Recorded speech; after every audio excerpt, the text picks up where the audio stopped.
Madwar 7,000 persuna damu aktar minn 6 xhur jistennew appuntament fl-outpatients ta' Mater Dei. Dan kien konfermat minn rapport li ġie ppubblikat mill-Uffiċċju tal-Awditur Ġenerali.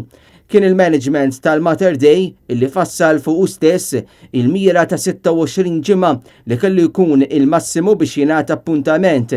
Dan bilan li l-pazjenti ma jdumux jistennew xi ħaġa li b'mod evidenti mhix tiġri.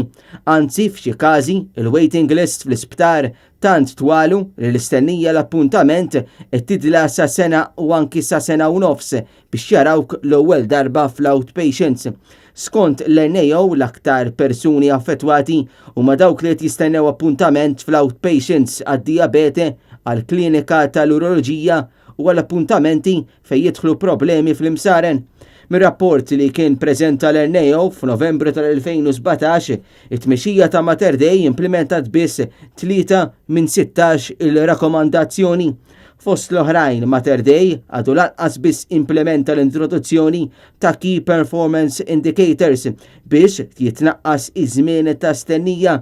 Fil-bidu ta' din is-sena anke l-Kummissjoni Ewropea kienet ħarġet rapport fejn esprimiet tħassib serju dwar il-waiting list fl-isptar. F'dan il-każ il-Kummissjoni Ewropea għamlet analiżi tal-Operat Ġenerali f'Mater Dei fejn il-perjodu ta' stennija jibda minn minimu ta' 9 xhur bil-waiting list ikomplu jitwalu sena wara l-oħra.